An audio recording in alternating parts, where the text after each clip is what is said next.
Hello and welcome back to Dial H for Heroclix. I'm your host, Kalder and Simeon. This episode, we're going to be chatting all about the Game Trade magazine article featuring Masters of Time and a couple of dials from that new set, as well as going over some listener questions. This is episode 517. Howdy, howdy, let's get rowdy. So if you're looking for emotional satisfaction, my advice to you is seek professional Heroclix help. It's over, Simeon. I have the high ground. Instant deadpan humor. Over six people think I am funny. I'm your Captain America. That was just you in a costume. Absolute fools. Simeon will be able to edit that out, I'm sure. That's cool because it's expensive. I'm gonna make Heroclix like that forever. Are you kidding? Wow. Dial H for Heroclix is brought to you by CoolStuffInc.com, where you can find cool stuff in stock every day, including all the latest Heroclix singles and sealed products. Make sure you check them out at CoolStuffInc.com. Use code DIAL5, DIAL5, for 5% off your Cool Stuff Inc. order, and go to shop.whizkids.com and use code DIALH10, DIALH10, for 10% off your Heroclix order over there. It doesn't work with some pre-orders, doesn't work with Iconics or any special offers or anything like that, just in-stock items. Joining me in the studio is Simeon Bruce. What's going on, Simeon? Oh, you know that big old solar flare that hit the entire world. that magnetosphere. Yeah, coming the down magnet storm or whatever. Yeah, from Comet X or whatever, Meteor X, wherever the base is. Yeah, slept right through that. Oh no. Okay. Don't even know if it was visible from Omaha. I slept right through that. I just went to sleep. I honestly, I don't blame you. I was like getting home Saturday night, ready to go to sleep, and then Ian's just like, dude, we gotta go see the whatever Northern Lights and stuff. And I'm like, all right, sure. So we head out, and we're about ready to give up. I was just gonna head, I don't even know what road it was, but the one that passes by like Blair and stuff. I just jumped right on that highway because it was the most northy looking highway I could see. And then we just kept driving. We almost gave up. We did see the car mecca in Blair. That thing was insane. The car, I don't know if you've seen the car lot in Blair or not, or if the town was Blair, whatever town it was. But they just have, looks like thousands and thousands of cars. But no, we were about ready to like turn around, give up. It was like 11-ish, 30. We took one like offshoot county road, didn't really see anything. And then we're like, let's just see this next little 110 road, if that leads. And sure enough, there's a ton of people pulled over, also there, ready to watch it. I will say, with the naked eye, it just kind of looked like it was light in the sky, kind of. Like, it looked cool once it started to like hit its like peak. But you just had to use like a long exposure like picture on your phone to like actually see what it really looked like, which is really cool. It was fun. Yeah. Yeah. I saw some pictures from across like the globe, and if you believe in the globe, I guess. And from that perspective, the globalist perspective. Right, of course. There's a lot of really cool pictures. It's cool because like in North America we get the Aurora Borealis, but it doesn't normally reach this far south. This was like not technically that, it was just like a freakish solar storm thing. Oh, sure. Still, it was cool that like it happened. I'm glad for everyone that saw it. I happened to like, it was like New Year's Eve ball drop, and I was like, ugh, I'm not staying up any longer. I ain't doing that. Nope. So that was my experience of it. Fair. That's totally fair. That's how I was with the eclipse. I was like, I didn't buy any glasses, whatever. Yeah. And then everybody's like, oh man, it was so cool. And I'm like, I'm okay. The eclipse but now, for me was very much just, why is it suddenly kind of dark out? And that was weird. It was like we were in I don't know, it's in the west part of town. I was like, man, it's like I'm in a low rendered video game right now. It just feels, it shouldn't be this dark at 1 o'clock, like that's about all it was. It was like, yeah, it was kind of odd. I was like, oh, interesting. But like severely overcast day kind of thing. That is kind of how it was, where it was just super, super cloudy or something. I'm like, oh, I must be standing directly under a cloud. But it was everywhere. Well, Simeon, what made you happy this last week, my man? Ooh, this last week, obviously, it's Mother's Day, or it was. Heyo. So Shout out. big old shout out to my favorite moms, as always. You know who you are. 'Cause no, they don't Okay. listen. But Oh, oof. Hey, shout out all the Clicks moms, all the mothers that play Heroclix. I'm not even gonna name the few I know because I don't want to leave anybody out. But you know who you are. We love you guys. Keep doing what you're doing. Shout out to that. And if you have a special lady in your life, yeah, that's right, you listener, that's not of the female variety. Maybe the mother of your children should be shouted out. Hopefully you did something nice for her on Mother's Day as well. Anyways, keep going. Or the dog or cat mom of your children. Or the Yeah, because I found out the hard way that my sister happens to be a dog mom and was not. And you happy didn't that, wish her a yeah. happy Mother's Day? I didn't. Wow. I didn't get her a card the same way I got my grandma and my mom a card. That's wild. But no, I did go. I made the big old trek cross state. It's not that far. It's only 3 hours, but still, I made the trek to see my grandma. I hung out with my grandma, my mom, my sisters. It was pretty solid. Went to the park with my nephew. Man, there's some things when you get older. There's some things that you take for granted, like what's the spinny wheel thing that you spin? The merry-go-round? Yeah, that thing where you just like you whip it with your arms. There's some things when like I was younger, I would have done that no problem. I did that with my nephew. I was like, I'm gonna spin him real fast because I'm real big and strong. And then I woke up today and I was like, ugh, what did I do? Like my shoulders and like my obliques, like everything feels like I got hit by a car because I used muscles that I don't normally use. So yeah, but it was a great time. Rode my grandpa's old bike and hung around with my nephew, but we had like a little picnic outside. We had some good food and good company. But yeah, nice. Mother's Day is always one of those like much more relaxed holidays, so I appreciate it for that fact. It does just have a chill vibe where it's not like a birthday, even though usually it is just like one or two specific people you're focusing in on Mother's Day. You know, like a birthday is like, oh, we got to do all this stuff or whatever. But Mother's Day is just kind of like, I think the standard is like what, like have brunch or something. So if it's just kind of like, I don't know, just hang out, it's a good time. But that was the exact same thing that made me happy this last week. Unlike Simeon, I stayed where I was, and my family opted to come to me, bless them. So my mother, my brother, my sister, and everybody came down, and we hung out. It was just pretty fun. We went to Spielbound. Always have a blast there, playing board games, getting people hooked on board games that I like, trying to teach them new ones. They maybe grab off a new one. We had a good time, and then we ended the night with a escape room at Entrap Games, I want to say, and it was a blast. It was super cool. We usually like to do escape rooms when we go on trips and stuff as a family, but we hadn't done one in like a year or so. We were a little rocky to get out of like the first part of it. It took us about 30-ish minutes. But then I think we beat it with like 6 minutes on the clock. So it ended up being, it was closer than some of ours, but I think for being quote unquote rusty, it was pretty good. It was pretty good. But yeah, I also had a good Mother's Day, and that's what made me happy too.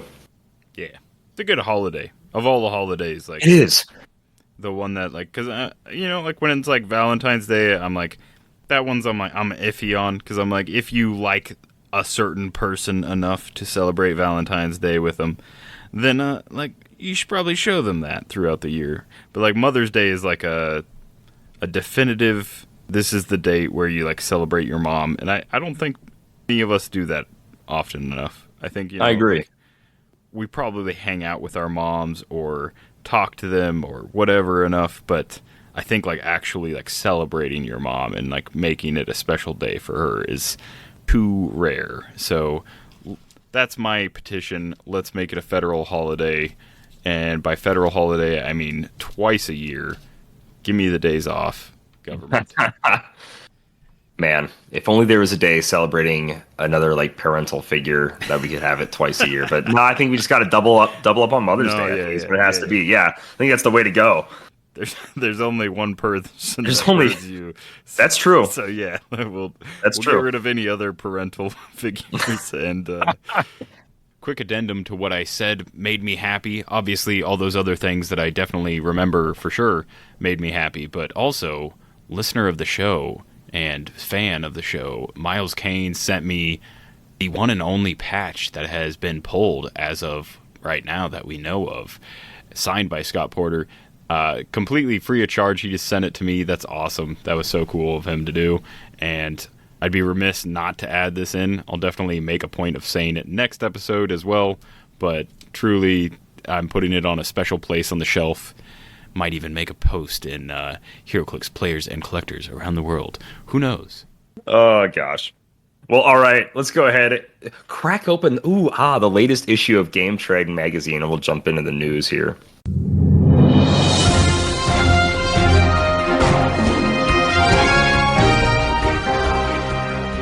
Simeon, the Masters of Time, the Time Masters, the DC Boys, they're coming back for a late summer release. Who did you want to chat about here? What little dude is striking your fancy? Yeah, so we got images of. I think we've already seen all these images, honestly, because I know for sure. I think we have seen all of these sculpts. Yeah, We got Superman, like I don't know, like awkwardly, like little shy boy holding his cape, like I don't know if I'm gonna fit into the party. And then we have Super Sore next to him that's doing a big ol' Superman punch.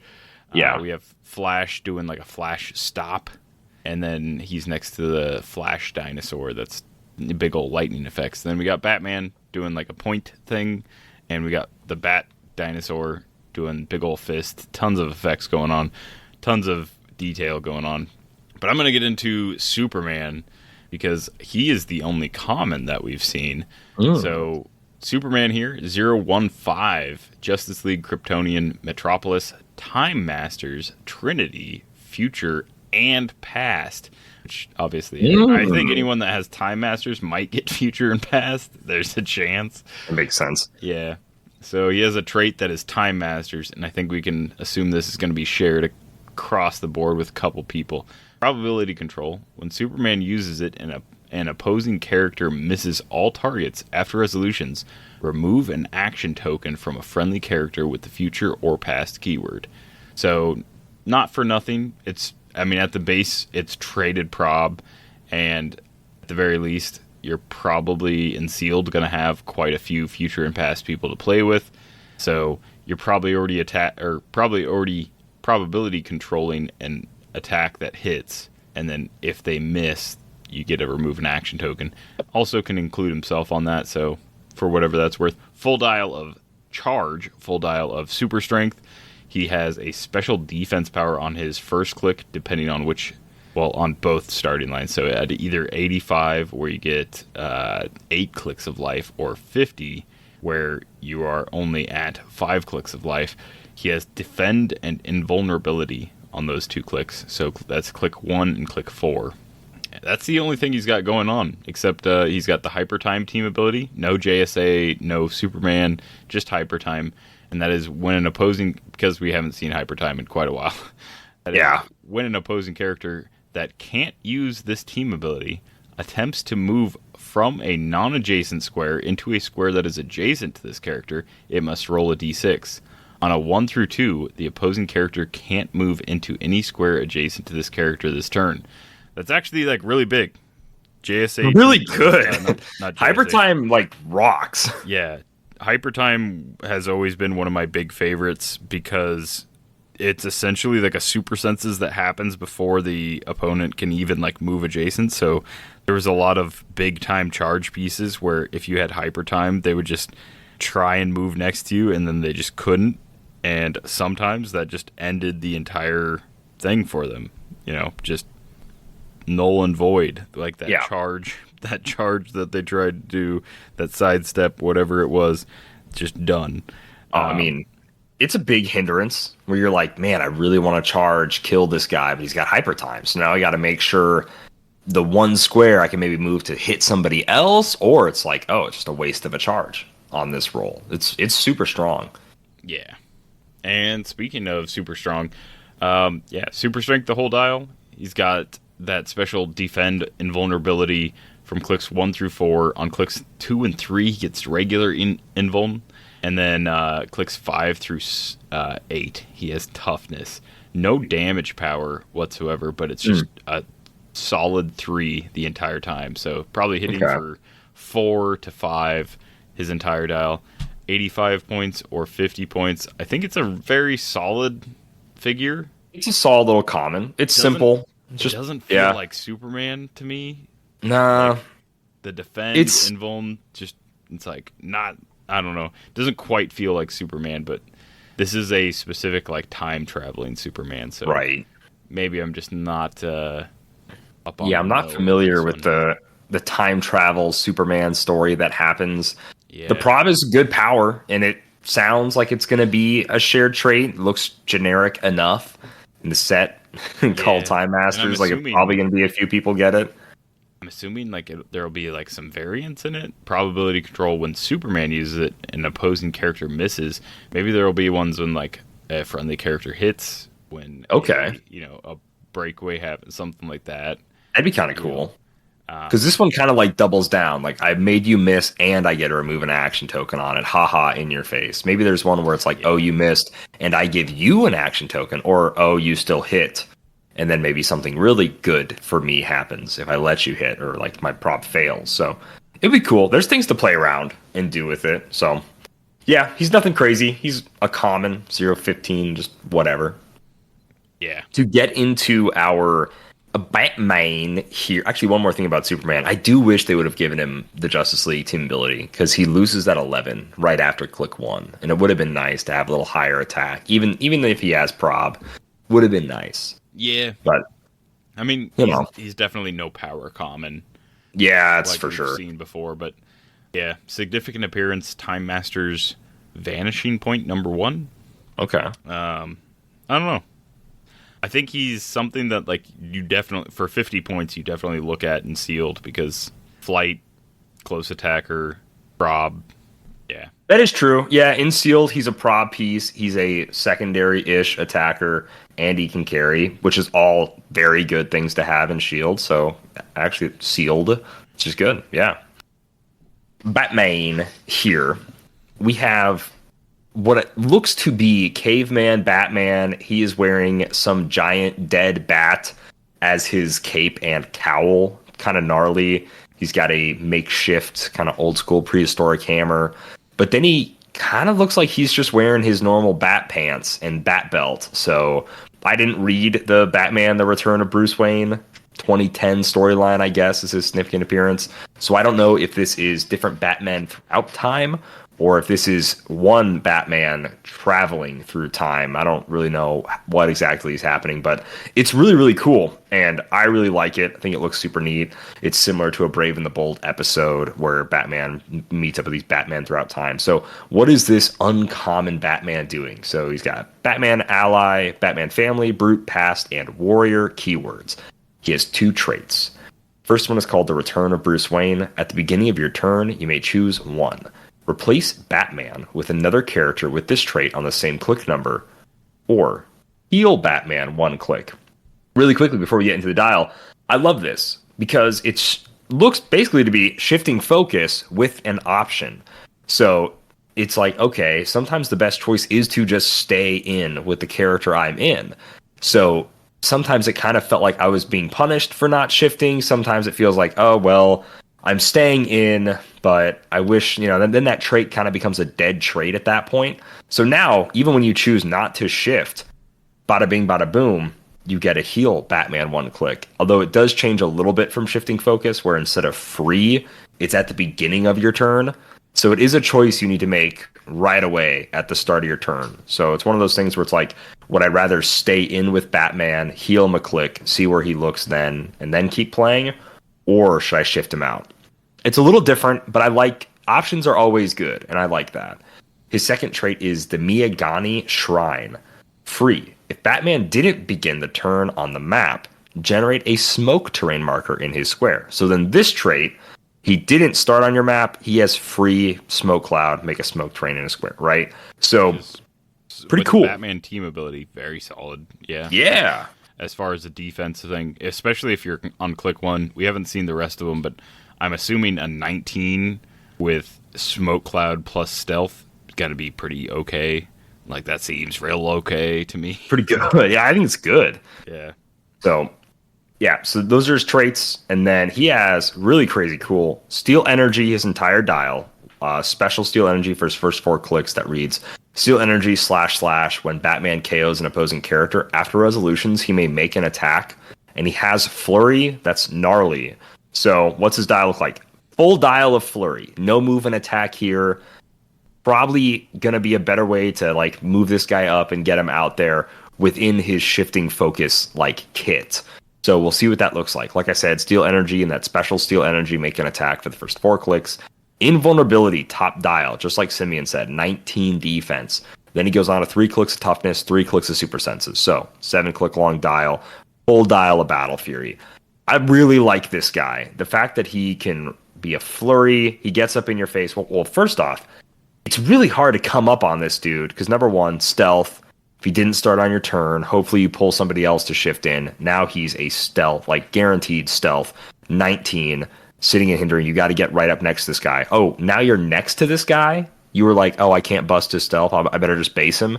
And you miss, or you hit me and you don't damage me that much, and I'm still on my special whatever. I just make 3 attacks potentially. If I KO you, maybe somebody else is next to me. I get a swing and attack against them and heal 3 times. So if I get put to click 4, I go right back to click 1. So this dude, in his own like kit. If he's like on click 5 at the beginning of your turn, choose to heal him, go to click 4, triple attack, heals all the way back to full. Like, this is a great part of like the Batman shifting focus kit. I can't wait to see what the rest of them do. If there's a way to like, I don't know, get this guy in the fray faster. I assume some are going to have running shot or charge or something, but right away, this dude's already just a solid attacker, and he does some unique things where it's like, here's a bonus for staying in, here's a bonus for shifting out.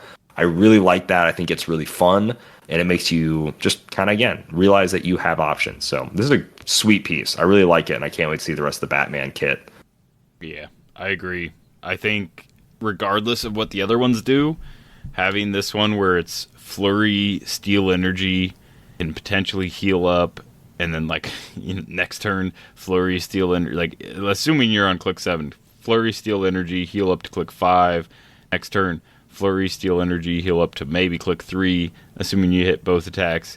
But then you also just have, if he KOs somebody once you heal up, so like on that 3rd or 4th attack, if you KO somebody, you can make another attack that also gets Steel Energy. Like, he can heal up quite fast. It just depends on what the other Batmans do, depending on, like, if you call him in at the right time and stuff. Absolutely. All right. Next up, we're going to get into one of our first 2x2s, which is a very exciting one that I've really longed for quite a while, and that's Beast Boy as a T-Rex. So Beast Boy has Doom Patrol, of all things, Teen Titans, Animal, and Celebrity, Outsiders, and Team Player team abilities. So 4 solid keywords. Doom Patrol, we still have Legacy Chief that can cheat things onto that. Teen Titans obviously has like quite a little bit of cadre. Animal, pretty big. Celebrity, obviously, fairly big. You've got, I don't know, Scott Porter, things like that go on Celebrity. But yeah, Team Player and Outsiders, great combo. And then he has a special speed power that is Titans Go Prehistoric on them. Charge, Flurry. That's all it is. Just charge, Flurry. So he has a single dial. I don't know. Do we have a point value for this guy? No. So it's apparently in the article, someone says in the comments, they go and specifically hide what it is point value. I don't know what you gain from that, but yeah, sure, they decided to do it. So yeah, we don't know his point value. His dial looks like it's split into 3. So do we even know what his top dial cost is? No, it doesn't even. I don't think it shows his top dial cost anywhere. Not that I see on this picture, which is wild. I'm gonna guess 200 for his top dial. We Sure. don't know, but like, yeah, 200, we'll say. So click 1 through 13. So he has that special speed power for his first 4 clicks. I can't tell. There's no like dashed lines, so maybe he's only 1 point cost.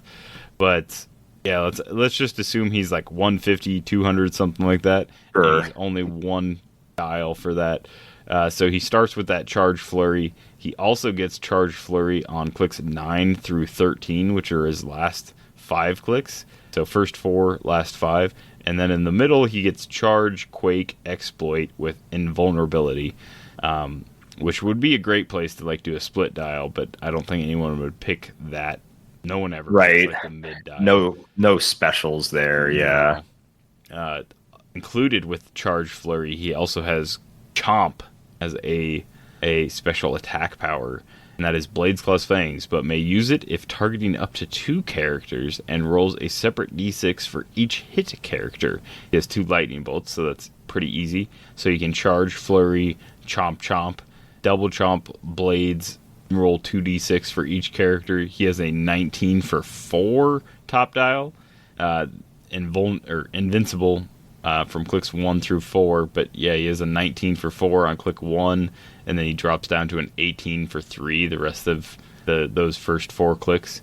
And then he has a singular special defense power that is on click 13. It's his very last click, and that is Extinct Species coming through. Stop. When this click is first revealed, you may replace Beast Boy with a character named Beast Boy on their last non-KO click. So not only can this 2x2 outsiders you, he has Colossal Size, he has Team Player, he has a 12 for 4 top dial. He can also just swap into a different Beast Boy when he's on his stop click, and that's when it's revealed. So if there's a Beast Boy that has like shape change super senses on its last click, that's gonna be there you go. tough switch over. You know, like you're gonna be like battling through this dial, get to the stop click, and then it's when that's revealed. It's not like a free action, so it's even at like, you know, you've got Flurry, you hit him, he gets to a stop click, he reveals that, he gets to switch, and then you have to deal with like whatever the other Beast Boys do. But no, it is a good thing to note that it's on your opponent's turn if you're running Beast Boy. So yeah. definitely choose a defensive Beast Boy that you replace. Yeah, and not for nothing, his last 5 clicks are all Steel Energy, Battle Fury. So, it's Steel Energy, Battle Fury with that Charge Flurry power. So there is a decent chance that he can heal up to like those mid clicks. He's not healing top dial, but yeah, he's definitely going to be a problem figure. Like maybe he'll be able to take on Kong. I don't know. It depends on the points. Definitely depends on the points. Tough. And then for our last 2x2 that we have here, I'm going to chat a little bit about our first member of the Jurassic League that we get to see, and that is Bat Walker. Dude's pretty cool. He's the sculpt we've got to see the most from the Jurassic League. He has, looks like 3 traits, as well as a special speed power on a few of his starting lines. We do get to see his point values. He is 300, 200, 150. I don't know how to best say this. I kind of wish he had 1 or 2 more clicks for each point value, since it looks like he tops out at around click 17 or so. That's about all I'd say as far as like things I'd wished for on this dial. Just kind of seems like he doesn't have a ton of clicks of life for what the points are. He's got 5 range. He's a giant. He has Batman Family, Justice League, looks like Trinity, Animal, Brute, Detective, and Past. And he's a Batman ally. His first trait is Jurassic League. Quake as free, but only if Batwalker hit with an attack this turn. Kind of neat. I assume that is going to be the Jurassic League shared trait. Looks pretty cool. So if he hits an attack and he does have Giant Reach 3, bada bing, bada boom, he can just Quake again, which is kind of nice.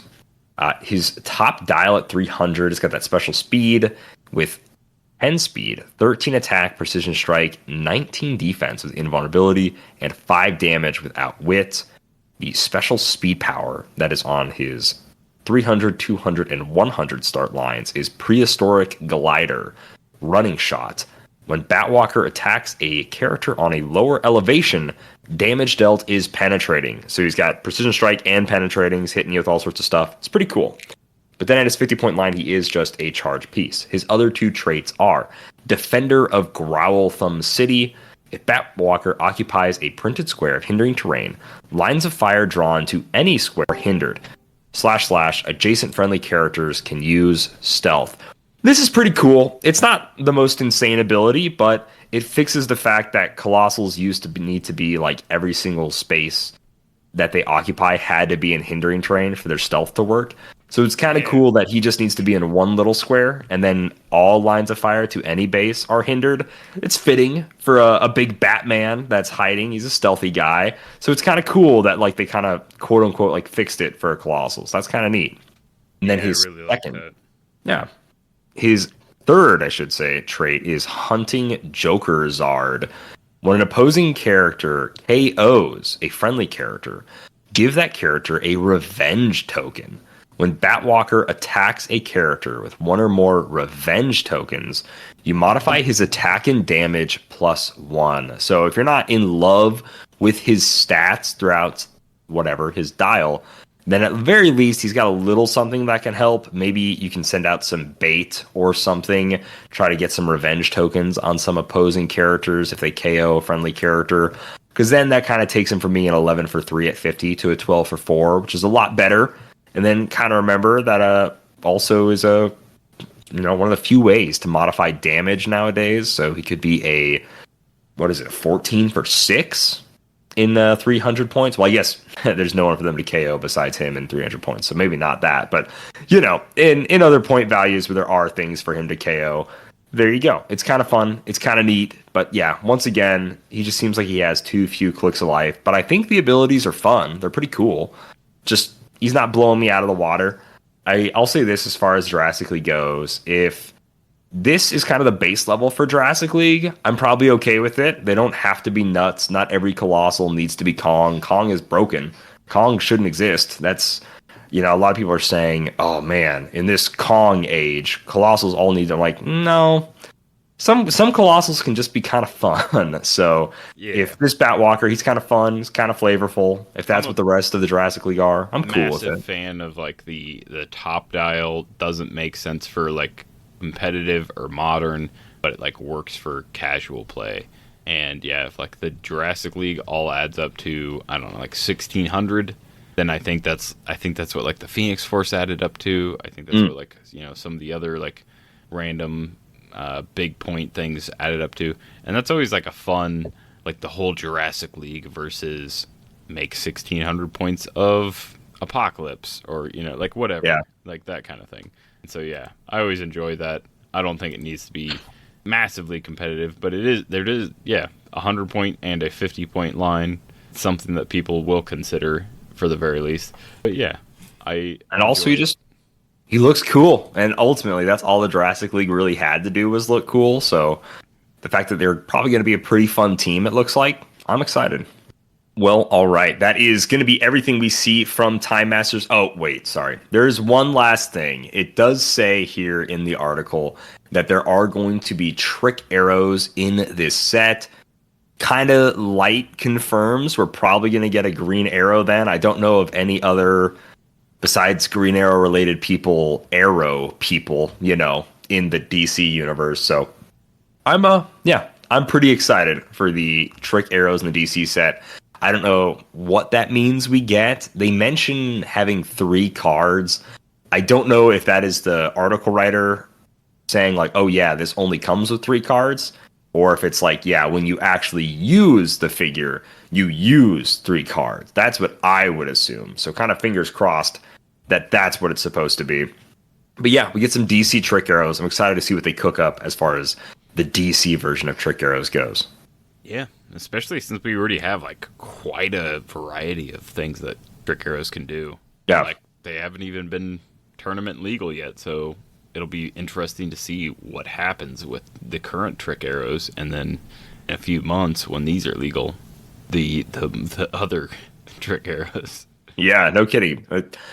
they should, I guess if it is just called a trick arrow card or something, unless they try to differentiate or whatever, then you should be able to play both whatever, the DC and the Marvel trick arrows back and forth. I would hope that'd be kind of cool, but we'll see if they, I don't know, try to make them unique from one another, DC exclusive to Marvel exclusive trick arrow effects. But then that really is it for Time Masters. Just might as well start off and then go ahead and jump into some listener questions. There are dozens of us. Dozens! All these questions are coming from our Discord. If you want to join Discord, you got to be a member of the Patreon. For as little as $5 a month, that gets you a token and access to our Discord server, as well as some entries into our monthly giveaways. We send out all of our Patreon rewards tri-monthly, just make it a really nice little bundle to send it your way. But if you do so, you get behind the scenes looks, you get early released views of videos. The Timebreaker video that went up this past weekend, that was roughly about, not quite a full 24 hours, but about a day before that video went live. Patreon members were able to watch it. So there's some exclusive behind the scenes content and pictures, as well as some videos. And then we just have a great Discord community. And of course, this is a open avenue to ask us questions. If you don't want to join our Patreon and you support us in other ways, feel free to send us an email at dialhforheroclix@gmail.com, or just message us on Facebook, Dial H for Heroclix Podcast on Facebook, and we can answer your questions that way as well. Since we were kind of already talking about it, we are here as, what do you guys think about the Time Master figures that have been revealed so far? So far, yeah. I'm like big fan. I mean, obviously, like I've always loved the 2x2, so like that's like a huge grab for me. But no, like the shifting focus Batman's interesting. The Superman having that trait that I assume like the Time Master's shared trait and the Time Master's keyword making an appearance. I'm assuming there's going to be maybe a dozen or so Time Masters in the Time Master set. Who knows? Maybe more. Yeah, I'm pretty pumped. We've already seen a lot of the sculpts, and that's what really like pumps me up more than anything, is just like the sculpts alone are very cool. But I think as far as styles so far, I'm not like underwhelmed yet. Yeah. Like, Superman's a little underwhelming, but he is a common, so like I'm not like surprised that a common has underwhelmed me. But yeah, like the return of Hyper Time and everything else, I'm pretty cool with it. Like I'm very excited for this set so far, with only a few figures shown. I think the previews do exactly what they're meant to do. They make me excited to see what else is in the set, and they make me just kind of excited for the set. Seeing Batwalker makes me go, okay, now I can't wait to see what the rest of the Jurassic League do. Seeing that Batman make me think, okay, what does the rest of the figures in his shifting focus gallery do? Seeing Beast Boy makes me go, okay, are we getting any other Beast Boys? Like, okay, he gets to turn into another Beast Boy, but the only ones that are legal right now are Batman team-up besides him. So does that mean we get more? You know, so pretty much it does exactly what they're meant to do. They make me excited and they make me curious to see what else is in the set and what that looks like. It's already said I'm crazy, stupid, excited for. So yeah, seeing the previews, they did their job. I'm excited. I'm curious what's going to be in it. Heather M asks, with us getting a Lantern set, will we get a Batman punching guy figure? We technically already have a Batman that represents the one punch. But to get a figure with maybe both of them on the base, a figure that like argues amongst itself or something, that could be kind of neat. I'd be curious to see what that looks like. So maybe, perhaps. Yeah. Yeah, it's possible. It's always possible. Yeah. Warburg Jedi asks, Guy Gardner with the bazooka, do you want him to get the legacy card treatment? I think it always goes when any time we get a new set and you think about like legacy cards, I'd obviously prefer a new Guy Gardner, a new Green Lantern one, because we haven't had a Green Lantern guy, since the LE kit. That was like 2019, 2018 or something. So obviously I'd prefer a new one, but I don't know how many episodes ago, maybe it was 100 episodes ago or something at this point, Simeon, but somebody asked us to design some legacy cards, and that was the figure that I said would get has a really good dial for a legacy card treatment. That one in like the, what was it, DC 10th or whatever, where he's got the Where you Oh, the put red that chainsaw? Yeah. DC Oh, yeah. 75th? I don't remember. The DC 75th, yeah. Yeah. That's one that I would always like say is like DC 75th had like a ton of cool lantern stuff, but And just so many good sculpts. DC 75th, I don't know how well it was received at the time when it came out. You know, I wasn't playing back then, but it looks great. So like, yeah, like there were so many lanterns that weren't just Green Lantern. Whereas like if you're looking for lanterns outside of DC 75th or like prior to that, it's very, very basic. And then obviously War of Light knocked it out of the park with every lantern that like was pretty much ever made kind of thing. But yeah, DC 75th still has awesome sculpts. Probably not as good as like the Marvel 10th anniversary. I think it was before like Marvel and DC 10th anniversary ones, but DC 75th still very cool sculpts. And yeah, that was like the Red Lantern guy with the chainsaw was in that. It's surprising that we haven't gotten him yet, even though like he almost technically got remade. Yeah, and that is still the only Red Lantern guy that has the chainsaw in the sculpt. So I would love to see that made, because again, that is an iconic comic book cover. It would look really cool to get a legacy card of that. Warburg also asks, have you ever played an amazing team that wins matches, but then you and everyone else discover that it has a massive glass jaw?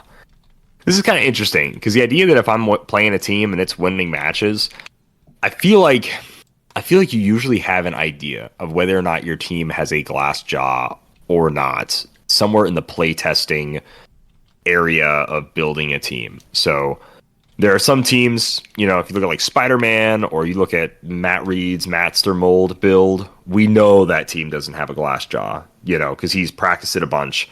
He knows it's got an insane amount of clicks. It's got a lot of mastermind. It's got all sorts of good stuff. It's got mastermind fodder.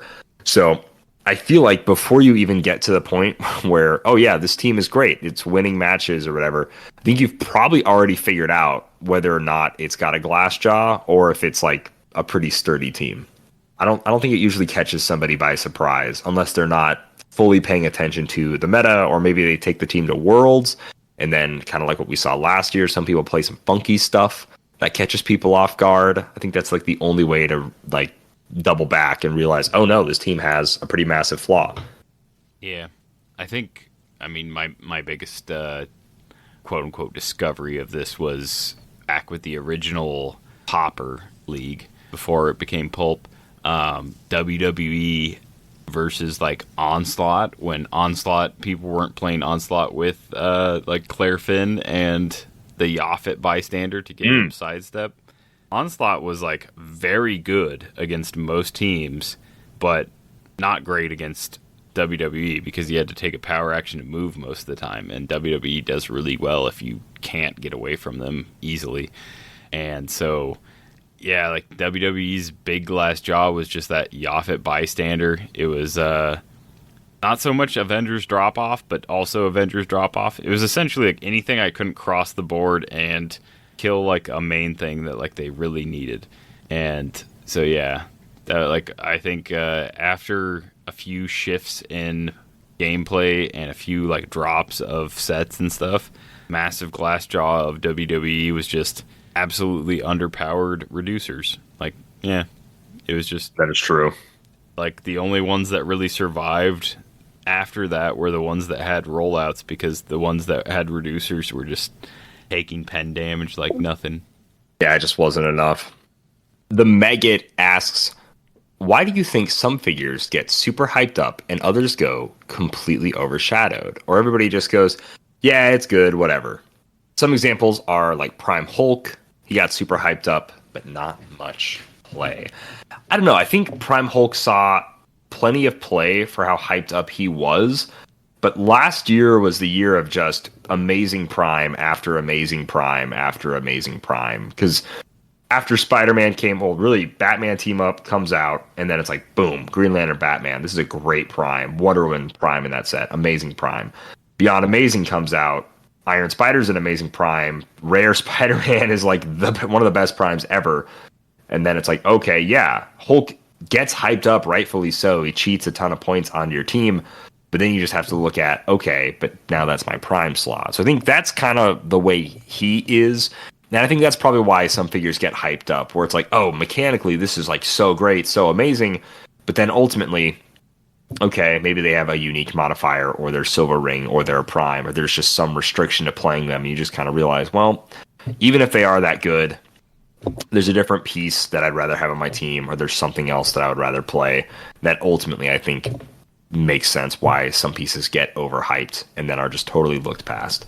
You know, I think we run into the problem more where people don't talk about a figure enough, where they don't realize what it can do, I feel like, and that catches some people off.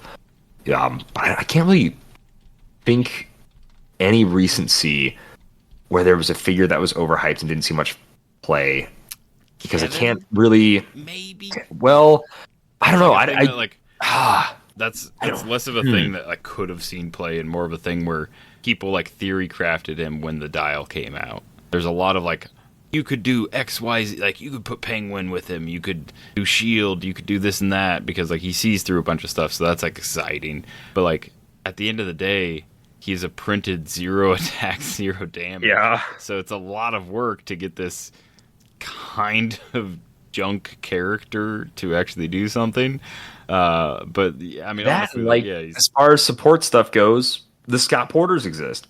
Right. They just nuke any figure in the 25 to 50 range unless of he's support. Already somehow fitting on like a team that like with Scott Porters, then like his support stuff doesn't really help.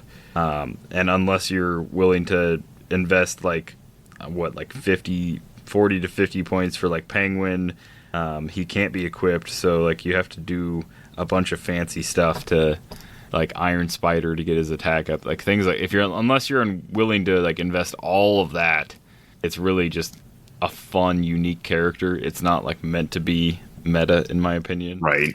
But yeah, that's definitely something where people were kind of hyping it, and I think people still, to a certain point, like think, like definitely wrongly think, oh well, if you can afford a Kevin, then like I don't even want to play against you because there's no way I can beat somebody who has a Kevin on their team. It's like, no, like Kevin's not gonna beat your team on his own. Even like somebody with the perfect Kevin team isn't gonna beat like probably most well-built pulp teams, let alone modern 300 teams. So yeah, I'd agree. I'd pretty much agree. Like Kevin is a weird factor because it's also not as many people have him as could. And honestly, Next Phase as a whole, I think, is almost immune to this discussion, at least right now, because the only major event that's happened post Next Phase has been ROC, and that just has a not normal. I mean, Silver is just a not normal format. It's kind of wild. So to compare anything to that is like, no, people are playing like the most broken stuff from Modern to Silver ratio, and there's just the team builds were insane at the ROC, but I the reason Next Phase maybe doesn't show up in a lot of that, besides like gods or something, is just because again, it's kind of a skewed format. So until we see some real normal 300 modern play, we're really not going to know the impact Next Phase has had, which is why you should go. That's right. This weekend, May 18th, to Matt Reed's event in Arkansas somewhere. I forget where it was. The Game Factory or something. I feel really bad. But if you're in or around the Arkansas area, shoot Matt Reed, Matreed, a message on Facebook or something, and he can get you the information. I think it's also somewhere in Players and Collectors Around the World and Heroclix International Exchange, also on the Dial Age Facebook. You can see it, but that's a 300-point Modern Age event, a regular kind of standard Heroclix format. Maybe we'll see some really cool Next Phase stuff pop up there. Will Holland asks, so if you could create a new Heroclix power, where would it be on the dial? What would it be? And what color would it be? Interesting. Ooh.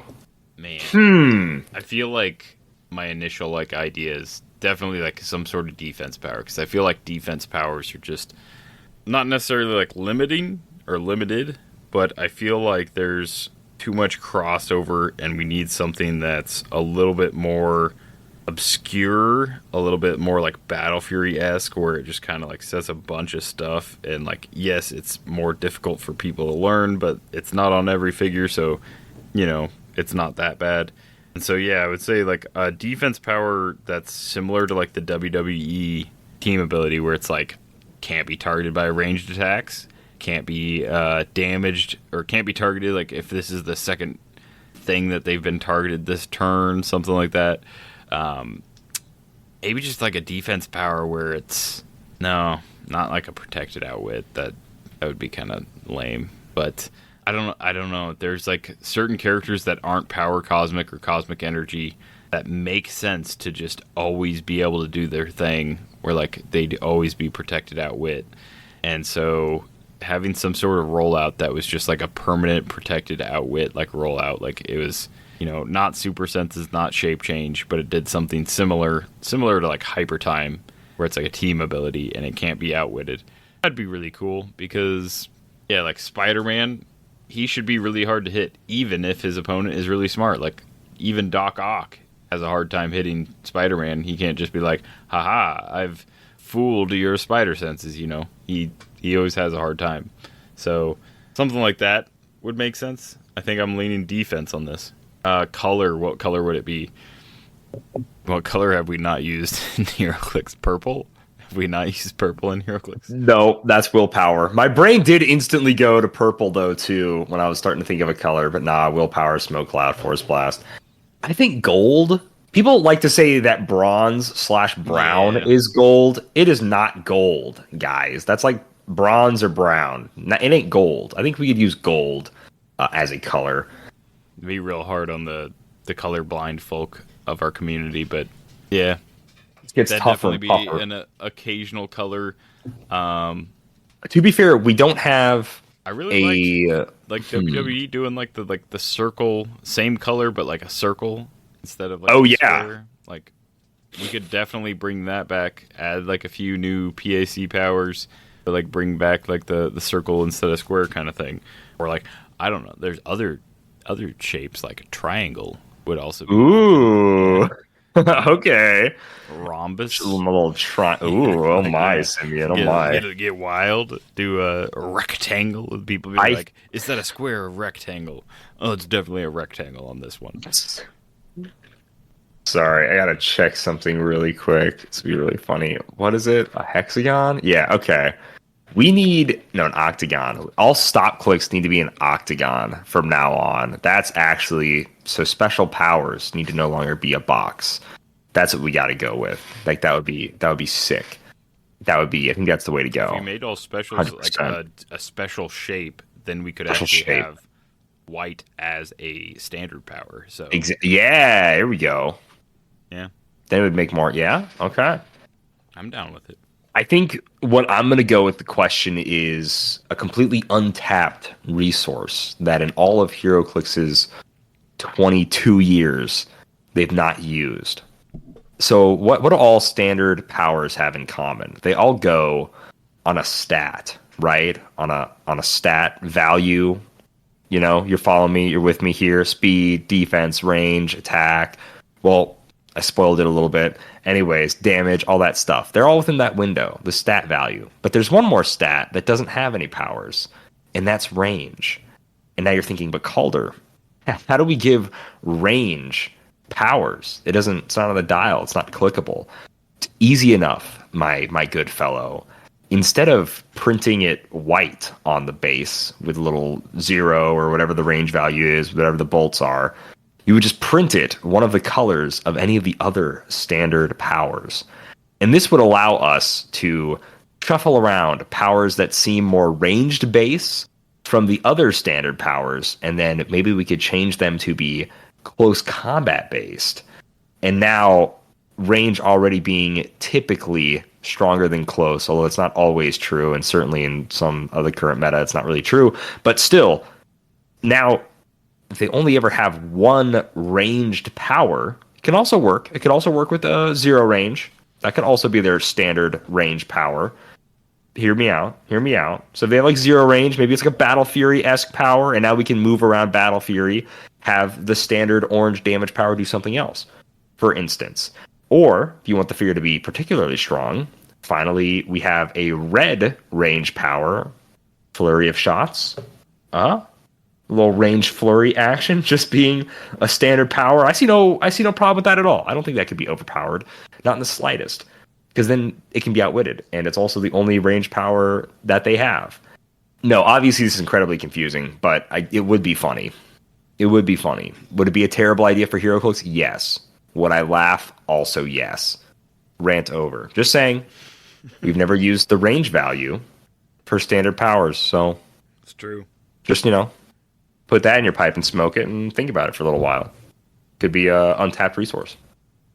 But then I agree. I think that there's space on a dial for different stuff for sure. yeah.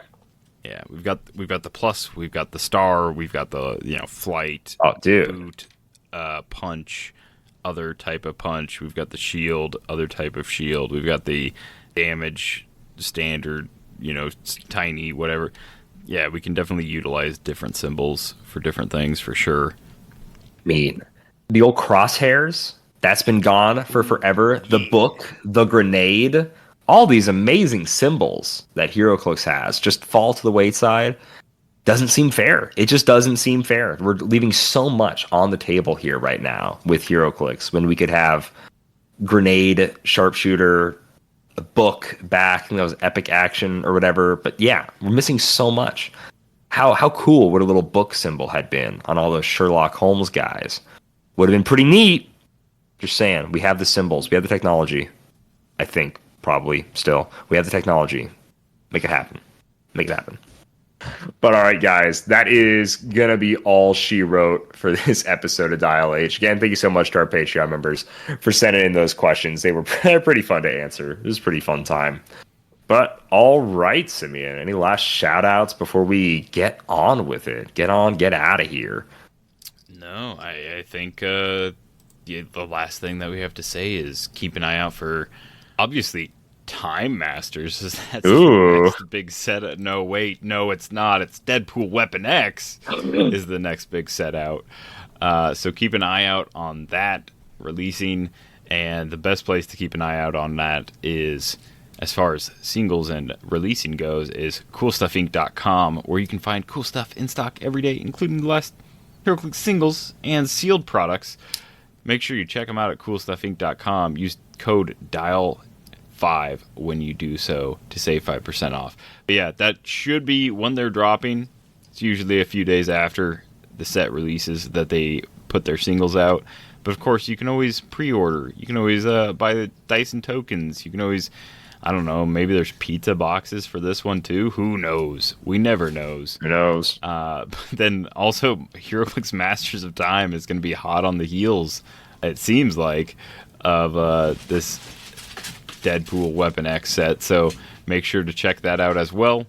And if you don't want to go to Cool Stuff, if you want to go direct to the source, you can go to shop.whizkids.com, use code DIALH10, and save 10% off all of your orders that aren't pre-orders, iconics, specialty figures, or exclusives like that. So keep an eye out. They have tons of sales. They have tons of things going on. I know for Time Masters specifically, there's some great deals getting extra dinos for your buck, which is going to be, I think, going to be pretty hard. I think get as many of those 2x2s, those dinos, as you can. Pack in on those, because if Wonder Woman, or Superman Wonder Woman set taught me anything, Yeah. definitely pick up the 2x2 boosters if you can, because they are hard to come by after the set sells out. The Mighty Thor, or Hammer? Yeah, the Mighty Thor was the other one with the super boosters. Very hard to come by once they're sold out. That one was particularly tough. Yeah, Superman, Wonder Woman, Mighty Thor, just they disappear off the shelves. They usually don't stick around too long, whereas the normal boosters usually kind of sit there after they crack open a case or something. So make sure to pick them up, get you an extra one. Just buy safe, buy smart, do all that stuff. Get it. If you want it, get it. Don't take a chance. Go for it right now. All right, guys, that was Dial H for Heroclix. Remember, for all your Heroclix needs for podcasts, YouTube videos, everything, so much more, make sure you Dial H. And like always, Happy trails. So if you're looking for emotional satisfaction, my advice to you is seek professional Heroclix. help. We're not going there. That's how numbers work. Over 6 people think I am funny. I'm your Captain America. That was just you in a costume. Well, the rest of this case doesn't matter at all. I'm from Canada.